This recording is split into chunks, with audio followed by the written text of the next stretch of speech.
Hello नमस्ते भाई, कैसे हैं आप लोग? आई होप बहुत ही अच्छे होंगे और अपनी तैयारी को शानदार बना रहे होंगे।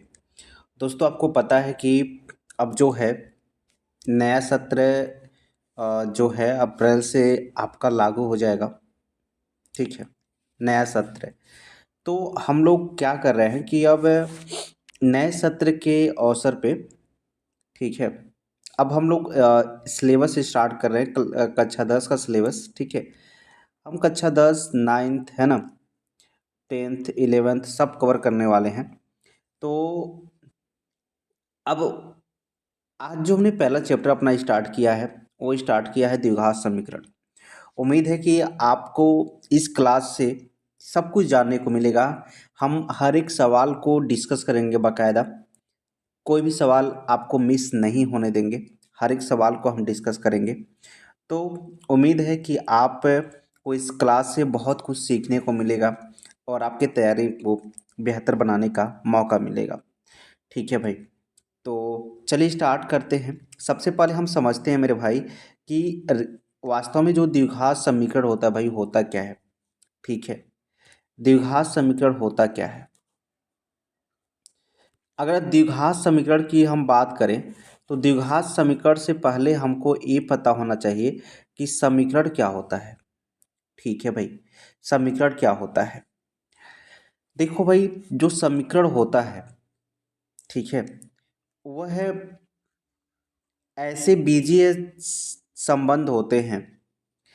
बीजीय संबंध का मतलब ये है कि आपको पता है कि चूंकि हम लोग बीजगणित पढ़ रहे हैं ना, तो बीजगणित में जिस अक्षर संख्याओं का हम लोग प्रयोग करते हैं उसे हम लोग बीज कहते हैं। जैसे एक्स हो गया, वाई हो गया, जेड हो गया, ये सब क्या है? बीज हैं। तो ऐसे बीजित संबंध होते हैं जो चर के कुछ ही मानों के लिए चर के कुछ ही मानों के लिए क्या होते हैं? संतुष्ट होते हैं। संतुष्ट होने का मतलब ये है कि उनका जो लेफ्ट हैंड साइड और राइट हैंड साइड दोनों जीरो होता है। आपने बीजी व्यंजक के बारे में तो सुना होगा। ठीक है, व्यंजक जो होते हैं, जो बीजी व्यंजक होते हैं, जैसे हमने यहाँ पर लिख दिया भाई, हमने यहाँ पर लिख दिया a x square plus b x plus c. तो यह एक क्या बन गया है? बीजी व्यंजक बन गया है। क्या बन गया है? बीजी व्यंजक बन गया है। और जैसे ही इस बीजी व्यंजक के को हम जीरो के क्या कर दे? बराबर कर दे, तो यह बन जाएगा आपका समीकरण। क्या बन जाएगा? समीकरण। मतलब जो बीजी व्यंजक है अगर वो जीरो के बराबर हो जाता है तो उसी को हम लोग क्या कहते हैं? समीकरण कह देते हैं। अब बीजी व्यंजक को समझना बहुत ही आसान है। आप बीजी व्यंजक की अगर हम बात करें मेरे भाई, तो जो बीजी व्यंजक होता है हम कह सकते हैं, आप दो राशियां पढ़ते हैं, चर और अचर। ठीक है, चर और अचर, ये जो दो राशियां हैं, ठीक है, उनको अगर हम गणितीय चिन्हों द्वारा, गणितीय चिन्हों की अगर हम बात करें तो आपको पता है प्लस होता है, माइनस होता है, गुणा होता है, भाग होता है। ठीक है, इनकी गणितीय चिन्हों द्वारा इनका जो संयोजन होता है उसी को हम लोग क्या कहते हैं? बीजी व्यंजक कहते हैं। कहने का तात्पर्य यह है कि चर एवं अचर राशियों का गणितीय चिन्हों द्वारा संयोजन को ही क्या कहते हैं? बीजी व्यंजक कहते हैं। ठीक है, अब जब किसी बीजी व्यंजक को हम जीरो के बराबर कर लेते हैं तो उसे हम लोग समीकरण कह लेते हैं। कहने का मतलब ये है कि बीजी व्यंजक में सिर्फ एक साइड होते हैं, जबकि समीकरण में सिर्फ दो साइड होते हैं। लेफ्ट हैंड साइड और राइट हैंड साइड दोनों आपको देखने को मिल जाते हैं। बात समझ में आ गया? ठीक है, तो बेसिकली हम स्टार्ट करते हैं, एक एक टॉपिक को, एक एक चीज़ को हम कवर करते हैं। सबसे पहले हम बात करते हैं चर की। ठीक है, सबसे पहले हम किसकी बात करेंगे? चर की बात करेंगे। चर राशियां किसे कहेंगे आप? चर। ठीक है भाई, तो अगर हम चर राशियों की अगर हम बात कर लें तो वे राशियां होते हैं जिनका मान जो होता है ना भाई, जिनका मान वो अनिश्चित होता है। वो अलग अलग परिस्थितियों में, अलग अलग सवाल में उनके मान अलग अलग होते हैं। तो वे राशियां जिनका मान निश्चित नहीं होता है उन्हें आप चर राशि कह सकते हैं, या ऐसे भी कह सकते हैं वे राशियां जिनका मान परिस्थितियों के साथ बदलता रहता है उन्हें आप चर राशि कह सकते हैं। बात समझ में आ गया? ठीक है। जैसे इन्हें अंग्रेजी वर्णमाला के अंतिम अक्षर एक्स, वाई, जेड इत्यादि से क्या करते हैं, प्रदर्शित करते हैं। ठीक है। जब अंग्रेजी वर्णमाला नहीं हुआ करता था, जैसे हिंदी वर्णमाला की अगर हम बात करें, तो इन्हीं राशियों को हम लोग क, ख, ग से भी प्रदर्शित करते हैं। आप पुरानी किताब अगर देखेंगे, बहुत सारे पुराने जैसे 90 के दशक के जब किताबें आप देखेंगे, तो उसमें जहाँ एक्स वाई जेड की बात की जाती थी, वहाँ अब क ख ग का प्रयोग होता था। ठीक है। तो याद रखेंगे चर राशियाँ, तो वे राशियाँ जिनका मान परिस्थितियों के साथ नहीं बदलता है, सॉरी बदलता है, यानी वे राशियाँ जिनका मान निश्चित नहीं होता है, उन्हें चर राशि कहते हैं। अब आप ये सोचेंगे निश्चित नहीं होने का मतलब क्या है, तो हम आपको एक एग्जाम्पल लेकर दिखाते हैं। जैसे हमने कहा मेरे भाई यहाँ पर एक्स स्क्वायर है, ठीक है भाई, और यहाँ पर ऐसे एक एग्जाम्पल से आप समझिए। जैसे हमने कहा मेरे भाई कि यहाँ पर 2x+5 इक्वल टू क्या है मेरे भाई, 9 है। तो इसका मतलब अगर इसको आप सॉल्व करेंगे, अगर आपने पीछे रैखिक समीकरण को सॉल्व किया है, नाइन्थ में आपको पता है 9 से ही रैखिक समीकरण स्टार्ट हो जाते हैं, तो अगर आपने रैखिक समीकरण को सॉल्व किया है, ये रैखिक समीकरण है। अब देखिए, बात करें अगर रैखिक समीकरण की, तो जिसका घात एक होता है, जिसमें चर का घात एक होता है, उसको हम रैखिक समीकरण बोलते हैं। मैक्सिमम घात की हम बात कर रहे हैं, तो एक तरह का रैखिक समीकरण है। आपको पता है कि इस तरह के समीकरण को हल करने के लिए आपको एक नियम पता है, जिसे हम लोग पक्षांतर का नियम कहते हैं। तो इसमें हम लोग क्या करते हैं, जिसका वैल्यू निकालना होता है, यानी जो चर होता है उसको एक साइड में रखते हैं, और जितने भी अचर होते हैं उसको दूसरे साइड में भेज देते हैं। तो जब इसको इधर भेजेंगे ना, ये वाला जब इधर जाएगा, तो सबको पता है भाई, जब साइड चेंज होगा तो इनका जो चिन्ह है वो भी बदल जाता है, यानी 9-5 हो जाएगा। तो यहाँ आप देखिएगा मेरे भाई कि यहाँ से ए आपका घटाएंगे तो 4 निकल जाएगा, और 2 एक्स का वैल्यू कितना निकल गया मेरे भाई, तो आप कहोगे यार एक्स का वैल्यू तो 2 निकल गया। तो यहाँ पर एक्स का वैल्यू 2 निकला, ठीक है भाई, यहाँ पर एक्स का वैल्यू 2 निकला। लेकिन जब आप क्या करिएगा मेरे दोस्त, अगले कोई दूसरा हम एग्जाम्पल ले लेते हैं। इस एग्जाम्पल में x का वैल्यू 2 निकला। अगर हम दूसरे एग्जाम्पल की बात करें, जैसे हमने कहा भाई 3x और प्लस 6 है और इक्वल टू 11 है, ठीक है, सो 12 है। तो अब यहाँ से देखिए मेरे भाई, तो यहाँ x का वैल्यू क्या मिलने वाला है आपको, या इसको आप 15 कर दीजिए, ठीक है, 1 सेकेंड मेरे दोस्त, इसको आप क्या कर लीजिए, 15 कर लीजिए। अब यहाँ से देखिए मेरे भाई, तो x का वैल्यू क्या निकलेगा, तो देखिए तो 3x, और जब इसको इस साइड में भेजेंगे ना, तो 15 में से 6 घटाइएगा तो आपको 9 मिल जाएगा, ठीक है। अब 3×3 = 9, यहाँ से देखें तो x का वैल्यू क्या निकल गया, 3 निकल गया। तो कहने का मेरा मतलब ये है कि जिनका मान निश्चित नहीं होता है, यहाँ पर x का वैल्यू आपको 2 देखने को मिला, यहाँ पर x का वैल्यू आपको 3 देखने को मिला, मतलब इनका मान फिक्स नहीं है कि इतना ही होगा। तो इन्हें हम लोग क्या कहेंगे भाई, इन्हें चर राशि कहेंगे। बात समझ में आ गया? बस इतना आपको हम समझाने वाले थे कि हर एक सवाल में, हर एक जगह पर इनकी जो वैल्यू होते हैं वो अलग अलग मिलते हैं। तो वे राशियाँ जिनका मान अलग अलग परिस्थितियों में अलग अलग होता है, यानी जिनका मान निश्चित नहीं होता है, उन्हें हम लोग चर राशि। अगर कोई इसका डिफिनेशन पूछे तो आप इतना सिंपल कर सकते हैं कि वे राशियाँ जिनका मान निश्चित नहीं होता है, उन्हें हम लोग चर राशि कहते हैं। ये इसका डिफिनेशन हो गया। बात समझ में आ गया? ओके। अब बात हम कर लेते हैं मेरे भाई अचर राशि की। चर राशि तो हो गया, अब हम बात कर लेते हैं अचर राशि की। अचर राशि किसे कहेंगे मेरे दोस्त, ठीक है, अचर राशि किसे कहेंगे, तो इसका ठीक उल्टा हो जाएगा, चर का ठीक उल्टा। नाम से भी आप समझ सकते हैं, अचर। चर मतलब जैसे हमने कहा, हम लोग क्या कहते हैं भाई, जो अपने भाषा में क्या कहते हैं, चरना, है ना, चरना। जैसे जो गाय भैंस क्या होती हैं भाई, चरने जाती हैं, ठीक है। जो जानवर होते हैं क्या करते हैं, चरते हैं। मतलब चरने का मतलब क्या है भाई, कि उनका कोई एक जगह टाइम फिक्स नहीं होता है, एक मतलब यही चरना है, कहीं भी चले जाते हैं। तो अचर मतलब जो चर नहीं सकता है, जो मतलब कहीं जा नहीं सकता है, जो फिक्स होता है, उसी को हम लोग क्या कहते हैं भाई, अचर राशि कहते हैं। अब कहेंगे कैसे, तो ध्यान से समझिए मेरे भाई। अब अगर हम कहें कि एक, अच्छा बताइए, एक को क्या आप किसी भी परिस्थिति में, ठीक है, एक को आप क्या किसी परिस्थिति में दो कह सकते हैं, क्या कह सकते हैं भाई? या दो को किसी परिस्थिति में तीन कह सकते हैं? नहीं कह सकते। चाहे इनका मान आप कहीं यूज करिए, किसी ब्रह्मांड में यूज करिए, एक एक ही रहेगा, दो दो ही रहेगा। मतलब इनका मान किसी भी सवाल में बदलने वाला नहीं है। तो इसलिए इन्हें हम लोग कह देते हैं मेरे भाई कि भाई ये अचर राशि है। कौन सी राशि है? अचर राशि। तो दोनों चीज़ आप समझ गए होंगे, चर राशि और अचर राशि। तो ये राशियां जिनका मान क्या होता है? बदलता रहता है, उन्हें चर राशि कहते हैं। और जिनका मान नहीं बदलता है, फिक्स रहता है, उन्हें हम लोग अचर राशि कहते हैं। बस इतना सा डिफिनेशन है, कोई पूछे तो आप बता सकते हैं। ठीक है भाई, ओके। अब चलिए अगला क्वेश्चन हम समझने की चीज़ें समझते हैं, और इसको आप भी समझने की कोशिश करिएगा। ठीक है दोस्त? ओके भाई, ठीक है भाई। अब हम बात करते हैं मेरे दोस्त बीजी व्यंजक की। एक एक चीज़ें आपको यहाँ पर समझाएंगे। ठीक है, हमने चर समझ लिया, अचर समझ लिया। ठीक है, दो चीज़ें हमने समझ लिया, क्या क्या? चर और अचर। उम्मीद है कि आपको आज के बाद इसमें कोई डाउट नहीं होगा। चर और अचर, देखिए जो गणित बीज क्या होते हैं भाई,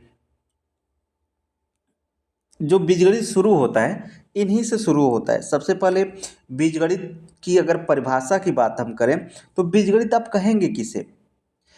तो गणित की वह शाखा जिसमें हम लोग अक्षर संख्याओं का प्रयोग करके समस्याओं को हल करते हैं, उसी को हम लोग क्या कहते हैं? बीजगणित कहते हैं। मतलब अगर हम बीजगणित की बात करें, क्योंकि द्विघात समीकरण किससे संबंधित है?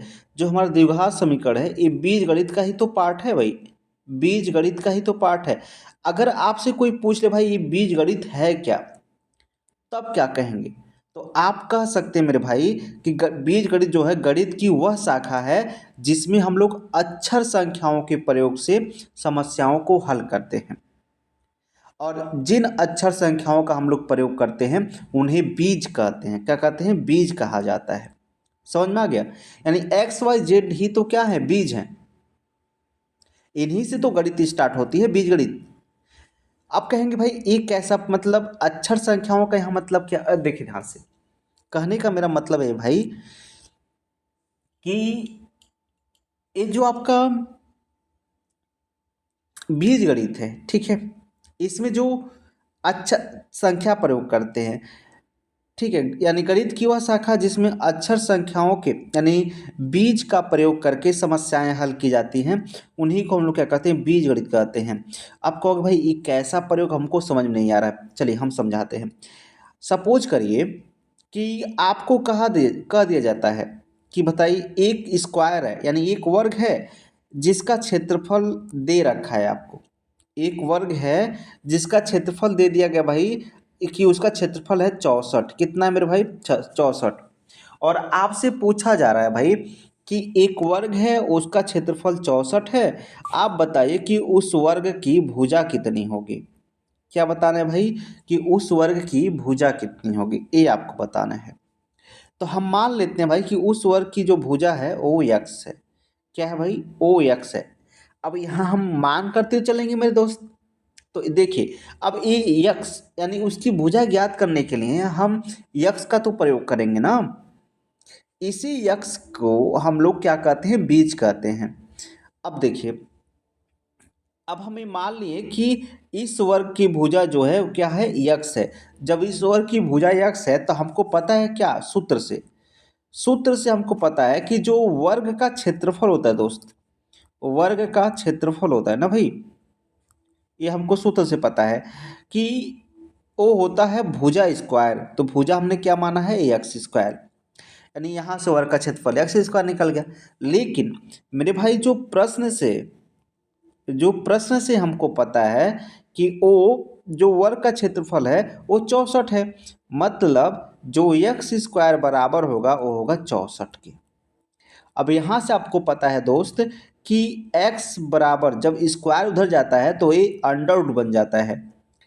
कुछ लोगों को नहीं पता होगा, और जब भी अंडर रूट बनता है तो उसके सामने हम प्लस और माइनस का चिन्ह लगा देते हैं। क्यों लगाते हैं? इसका भी एक कारण है। ठीक है, अब वो कभी आगे की वीडियो में हम लोग डिस्कस करेंगे क्यों वो लगाते हैं। ठीक है, या भी कर लेते हैं, क्या दिक्कत है? देखिए भाई, बात समझिए, ये चार है ना, अब 4 का हम जब स्क्वायर रूट निकालते हैं तो ये प्लस माइनस 2 लगाते हैं। क्यों लगाते हैं? रीजन है मेरे भाई कि ये -2 का वर्ग भी 4 होता है और +2 का भी वर्ग 4 होता है। कहेंगे कैसे? देखिए ध्यान से। जब मेरे दोस्त -2 गुणे -2 करिएगा ना, तो सबसे पहले चिन्ह का गुणा होता है। तो माइनस माइनस क्या होता है मेरे भाई? प्लस हो जाता है और 2 दूना कितना हो जाएगा? 4। यानी यहाँ से भी आंसर 4 मिल गया। और जब +2 गुणे +2 करेंगे ना मेरे दोस्त, तब भी तो आंसर कितना मिलेगा? 4 ही मिलेगा। तो यही कारण है मेरे भाई। बात समझ में आ गया? चलिए अब देखिए मेरे भाई, अब देखते हैं। तो यहाँ से आप देखिए मेरे दोस्त, तो क्या निकल जाएगा? यहाँ से आपका जो निकल जाएगा वो निकल जाएगा x = ±8। तो इस तरह से देखिए कि हम किस तरह से यक्स का प्रयोग करके वर्ग की भुजा ज्ञात कर लिए। तो इसीलिए हम कहते हैं कि बीजगणित गणित की वह शाखा है जिसमें अक्षर संख्याओं का प्रयोग करके हम लोग क्या करते हैं? समस्याएं हल करते हैं। समझ में आ गया? बस यही बात है भाई।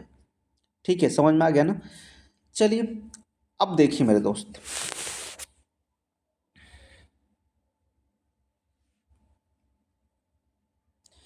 अब हम बात करते हैं भाई कि आखिर ये समीकरण होता क्या है। ठीक है, समीकरण होता है क्या है, समीकरण कहते किसे हैं? तो देखिए ध्यान से, समीकरण यानी ऐसे बीजीय संबंध जो चर के कुछ ही मानों के लिए संतुष्ट होते हैं, उन्हें हम लोग समीकरण कहते हैं। अब कुछ ही मानों के लिए संतुष्ट होने का मतलब क्या है, इसको समझिए ध्यान से। जैसे हमने कहा भाई कि ये 2x + 4 है, 2x + 4 है इक्वल टू क्या है? 0 है। ये समीकरण है। सबसे पहले आप ये समझ लीजिए कि समीकरण की जब भी बात आएगी तो समीकरण में दो साइड आपको देखने को मिलेंगे। समीकरण में हमेशा कितने साइड देखने को मिलेंगे? आपको दो साइड देखने को मिलेंगे। ठीक है, एक लेफ्ट हैंड साइड और एक राइट हैंड साइड। और समीकरण के जो लेफ्ट हैंड साइड है और राइट हैंड साइड है, ये किसी ना किसी मान के लिए क्या होंगे? दोनों बराबर होंगे। लेफ्ट हैंड साइड और राइट हैंड साइड हमेशा किसी ना किसी मान के लिए, दोनों के लिए क्या होंगे? बराबर होंगे। इसी को हम बोलते हैं संतुष्ट होना। संतुष्ट होने का मतलब यही है कि यक्स का वह वैल्यू जिसके लिए दोनों साइड आपस में क्या हो गए? बराबर हो गए। अब मेरी बात ध्यान से समझिए भाई। जैसे अब हम देखें यहाँ पर, क्या अगर ये लेफ्ट हैंड साइड है और ये राइट हैंड साइड 0 है, तो क्या यक्स का ऐसा कोई वैल्यू है जो जिससे दोनों साइड आपस में बराबर हो जाए? तो देखिए ध्यान से, अगर हम यक्स की जगह 1 रख दे रहे हैं, तो जब यक्स की जगह 1 रखे ना मेरे दोस्त, तो 2 1 करम 2 + 4 यानी कितना आ गया? 6 आ गया। और जबकि राइट हैंड साइड कितना है मेरे भाई? तो राइट हैंड साइड मेरे भाई 0 है। तो क्या यक्स इसके लिए समीकरण यक्स के इस मान के लिए संतुष्ट होगा? तो नहीं होगा। क्या होगा? नहीं होगा। मतलब ये यक्स का हल नहीं है। यानी हमने कहा समीकरण आप उसे कहेंगे जो चर के कुछ मानों के लिए संतुष्ट होता है। चर के जो कुछ मानों के लिए संतुष्ट होता है उसे समीकरण कहते हैं। तो ऐसा आपको यहाँ एक चीज़ और समझिए, यक्स पे पावर आपको जो देखने को मिलेगा, कितना देखने को मिलेगा? 1 देखने को मिल रहा है। यानी इस समीकरण का जो हल होगा ना, सिर्फ और सिर्फ 1 होगा। एक से अधिक नहीं हो सकता। एक चीज़ और याद रखिएगा कि जितना पावर होता है ना, उतना उसके हल होते हैं। हल होने का मतलब उतने उसके शून्यक होते हैं, उतने उसके मान होते हैं। तो इस समीकरण के कितने मान होंगे? सिर्फ और सिर्फ एक मान होंगे। और वह एक मान जो होगा उसके लिए समीकरण के दोनों साइड आपस में बराबर होंगे। यानी समीकरण क्या होगा? संतुष्ट होगा। क्या होगा मेरे भाई? संतुष्ट हो जाएगा। बात समझ में आ गया? तो जैसे अगर हमने रख दिया यहाँ पर 2, यक्स की जगह अगर हमने क्या रख दिया भाई? -2 रख दिया। क्या रख दिया? -2। तो अब दोनों साइड आपस में क्या हो जाएंगे? बराबर। जैसे देखिए यहाँ पर 2 दूना 4, -4 हो जाएगा, +4 इक्वल टू कितना? 0। मतलब लेफ्ट हैंड साइड भी क्या आ गया? 0 आ गया। तो इस तरह से आप समझ सकते हैं समीकरण किसे कहेंगे, आप बता सकते हैं। तो बता सकते हैं भाई, चर का वह मान, यानी यक्स का वह मान, या हमने कहा कि यक्स भी हो सकता है, वाई भी हो सकता है। तो जो चर के कुछ मानों के लिए ही संतुष्ट होते हैं, उन्हीं को हम लोग क्या कहते हैं मेरे भाई? समीकरण कहते हैं। जो चर के कुछ मानों के लिए ही क्या हो? संतुष्ट हो। ये बात आप समझ में आ गया? ठीक है भाई। तो आज के लिए बस इतना ही। जल्द मिलेंगे अपने अगले नेक्स्ट वीडियो में। तब तक के लिए जय हिंद, जय भारत।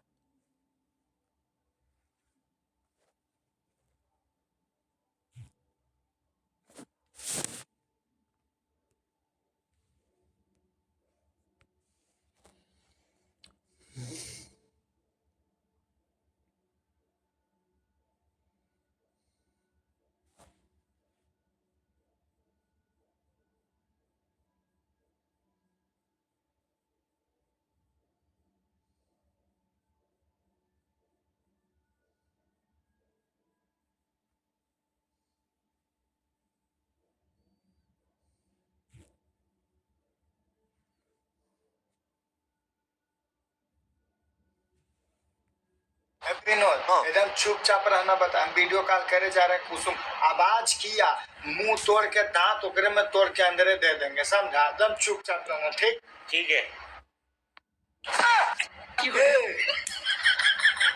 तुम कौन है जी? तुमको तुम ही दोनों का हमर कुसुम के मोबाइल चोराई हो जी? नहीं, ये हाथ में कौन सी दाल भात लगाइले हो? खा लो पहले। कौची कह रही हो? खाही के काल करती, आवाज नहीं आ रहा है। फोन करे तब बताओगी। अच्छा ठीक है, ये वीडियो कॉल पे नहीं बता रही, फोन करे तो रुको करते हैं तब बताना। लेकिन हमको तो लग रहा है कि तुम ही चोरनी हो। रुको विनोद एकदम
वो दुनिया बोलती है ना कि दिल खूबसूरत होना चाहिए, चेहरा चाहे खूबसूरत हो ना हो, सिर्फ बोलती है दुनिया, सिर्फ बोलती है दुनिया।